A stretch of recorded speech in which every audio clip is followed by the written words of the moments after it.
Bismillahirrahmanirrahim. Assalamualaikum warahmatullahi wabarakatuh.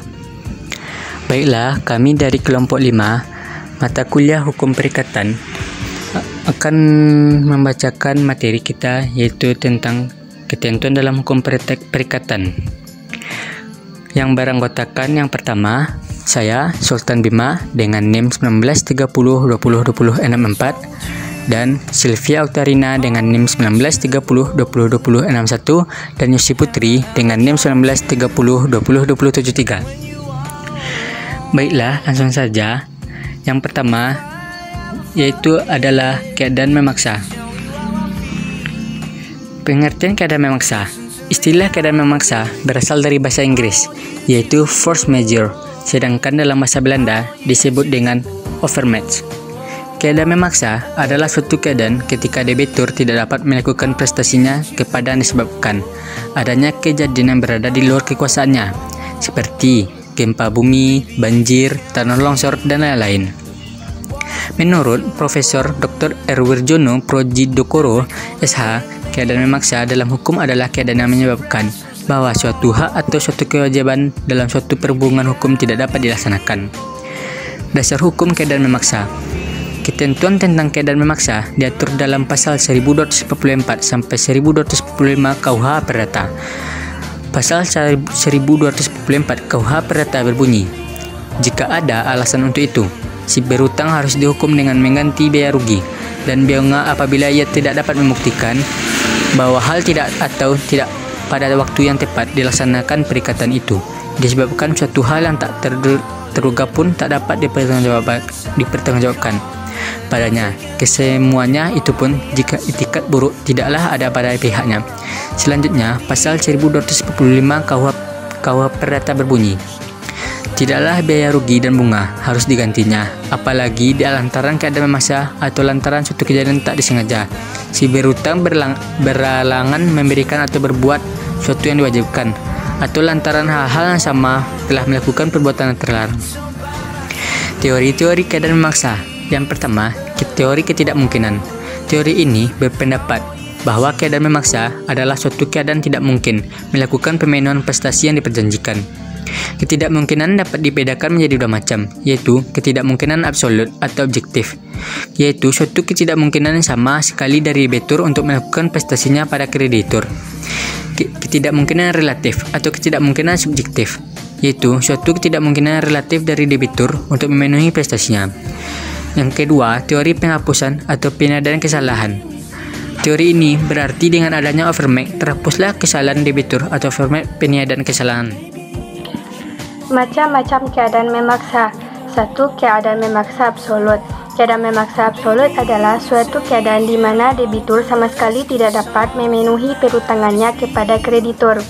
Oleh karena adanya gempa bumi, banjir bandang, dan adanya lahar. Contohnya, si A ingin membayar utangnya pada si B, namun tiba-tiba pada saat si A ingin melakukan pembayaran utang, terjadi gempa bumi. Maka si A sama sekali tidak dapat membayar utangnya pada si B. Kalau keadaan memaksa mengakibatkan bahwa suatu hak atau kewajiban dalam perhubungan hukum sama sekali tidak dapat dilaksanakan oleh siapapun juga dan bagaimanapun juga, maka keadaan memaksa itu dinamakan absolut. 2. Keadaan memaksa yang relatif. Keadaan memaksa yang relatif adalah suatu keadaan yang menyebabkan debitur mungkin untuk melaksanakan prestasinya, tetapi pelaksanaan prestasi itu harus dilakukan dengan memberikan korban yang besar yang tidak seimbang atau menggunakan kekuatan jiwa yang di luar kemampuan manusia, atau kemungkinan tertimpa bahaya kerugian yang sangat. Contohnya, A telah meminjam kredit usaha tani dari KUD dengan janji akan dibayar pada musim panen, tetapi sebelum panen, padinya diserang oleh ulat. Dengan demikian, pada saat itu ia tidak mampu membayar kredit usaha taninya kepada KUD, tetapi ia akan membayar pada musim panen mendatang. Keadaan memaksa dinamakan relatif apabila keadaan itu pelaksanaan hak-hak dan kewajiban-kewajiban pada suatu perhubungan hukum tidak dapat dibilangkan sama sekali, tidak dapat terjadi bagaimanapun juga. Akan tetapi, Demikian sukar dan dengan pengorbanan dari yang harus melaksanakan. Sedemikian rupa hingga patutlah bahwa keharusan untuk melaksanakan hak-hak dan kewajiban-kewajiban yang bersangkutan dianggap lenyap. Adanya keadaan memaksa yang relatif ini sangat tergantung pada isi, maksud, dan tujuan dari perhubungan hukum yang bersangkutan. Misalnya, seorang tukang berjanji akan membuat rumah untuk orang lain. Kemudian pada waktu pembikinan rumah itu sedang berjalan, segenap buruh-buruhnya bersama-sama mogok. Apakah karena keadaan ini keharusan untuk menyelesaikan pembikinan rumah adalah lenyap?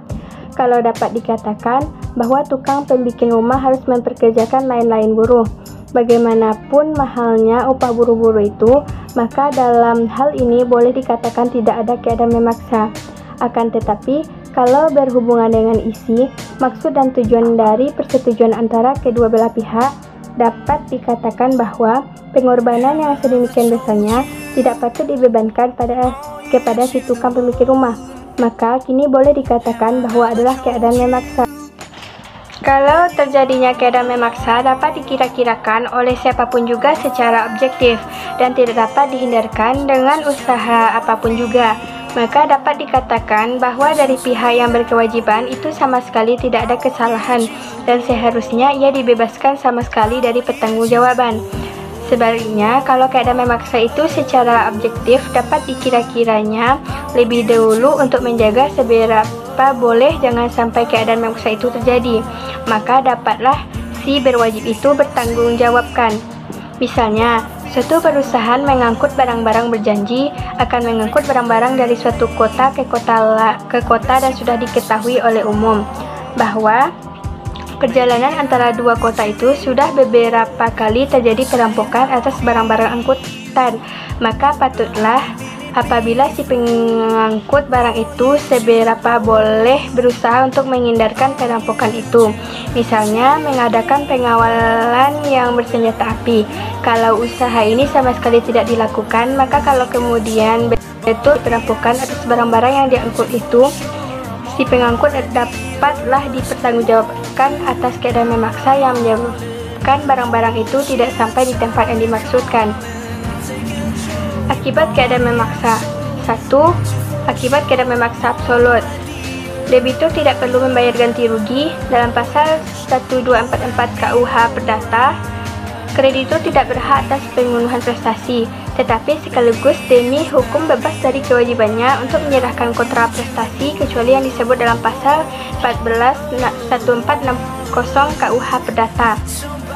2. Akibat keadaan memaksa relatif. Beban risiko tidak berubah, terutama pada keadaan memaksa sementara. Contoh kontrak keadaan memaksa. 1. Surat perjanjian kerja atau kontrak kerja. Pekerjaan konsultan pendamping kabupaten proyek pemberdayaan daerah dalam mengatasi dampak krisis ekonomi Kabupaten Dumpu tahun 2000. Dalam kontrak ini telah ditentukan aturan berkaitan dengan keadaan memaksa. Ketentuan yang mengatur tentang hal itu tertuang dalam pasal 13 yang berbunyi: A. Jika terjadi keadaan memaksa, pihak kedua akan dibebaskan dari bertanggung jawab atas kerugian dan keterlambatan penyelesaian pekerjaan. B. Yang dimaksud keadaan memaksa pada ayat di atas adalah keadaan atau peristiwa yang terjadi di luar kekuasaan pihak kedua untuk dapat mengatasinya sehingga dapat dipertimbangkan kemungkinan adanya perubahan waktu pelaksanaan. Yang C. Yang dapat dianggap keadaan memaksa adalah bencana alam, gempa bumi, tanah longsor dan banjir, kebakaran, perang, huru-hara, pemberontakan, pemogokan, dan epidemi. Tindakan pemerintah di bidang moneter yang langsung mengakibatkan kerugian luar biasa. D. Untuk kelancaran pekerjaan, penentuan keadaan memaksa dalam hal-hal di atas dapat diselesaikan secara musyawarah antara kedua belah pihak. Keadaan memaksa tidak hanya dikonstruksikan sebagai bencana alam dan peperangan, tetapi juga erat kaitannya dengan kebijakan pemerintah di bidang moneter. Bidang moneter merupakan bidang yang berkaitan dengan uang atau keuangan. Dengan adanya kebijakan ini, maka pihak kedua dapat mengelak untuk melaksanakan prestasinya sebagaimana yang telah disepakati antara pihak pertama dengan pihak kedua. B. Resiko. Pengertian resiko. Secara umum, resiko diartikan sebagai tanggung jawab seseorang sebagai akibat dari perbuatannya. Dalam hukum perikatan, resiko diartikan sebagai kewajiban memikul kerugian yang disebabkan karena suatu kejadian di luar kesalahan salah satu pihak yang menimpa benda seperti yang dimaksud dalam perjanjian. Persoalan resiko berpokok pangkal pada terjadinya suatu peristiwa di luar kesalahan salah satu pihak yang mengadakan perjanjian. Dengan kata lain, berpokok pangkal pada kejadian yang dalam hukum perjanjian dinamakan keadaan memaksa. Persoalan resiko adalah buntut dari suatu keadaan memaksa. Sebagaimana ganti rugi adalah buntut dari uang prestasi. Oleh karena itu, demi lengkapnya suatu perjanjian dan untuk menghindari sengketa di kemudian hari serta memudahkan dalam penyelesaian sengketa tersebut, sudah seharusnya para pihak dengan tegas mengatur dan menetapkan dalam perjanjian ketentuan tentang risiko tersebut. Perbedaan risiko dalam perjanjian di luar dari ketentuan pasal 1237 KUH Perdata tersebut. Persoalan risiko dibedakan dalam 1. Risiko pada perjanjian sepihak. Pasal 1237 KUH Perdata tersebut bagaimanapun hanya dapat dipakai untuk perjanjian sepihak, seperti perjanjian penghibahan dan perjanjian pinjam pakai. Pasal 1237 KUH Perdata tersebut tidak dapat dipakai untuk perjanjian yang sifatnya timbal balik. 2. Risiko pada perjanjian timbal balik. Menurut Pitlow bahwa berdasarkan azas kepantasan atau kepatuhan, jika debitur tidak lagi mewajibkan, maka pihak lainnya pun bebas dari kewajibannya. Pendapat Pitlow ini didukung oleh ketentuan undang-undang antara lain pasal 1246, 1545 dan 1563 KUH Perdata. Pasal-pasal tersebut membebankan kerugian dalam hal terjadi keadaan memaksa kepada debitur pada siapa barangnya musnah, kecuali yang diatur dalam pasal 1460 KUH Perdata yang menentukan bahwa jual beli barang tertentu risikonya dibebankan kepada pembeli. 3. Pasal 1553 KUH Perdata. Pasal 1553 KUH Perdata mengatur risiko dalam sewa menyewa yang disebutkan bahwa jika selama waktu sewa barang dipersewakan ia musnah di luar kesalahan satu pihak, maka perjanjian sewa menyewa gugur demi hukum. Baiklah, itulah makalah dari kelompok kami. Apabila ada salah kata atau kekurangan, kami mohon maaf. Wassalamualaikum warahmatullahi wabarakatuh.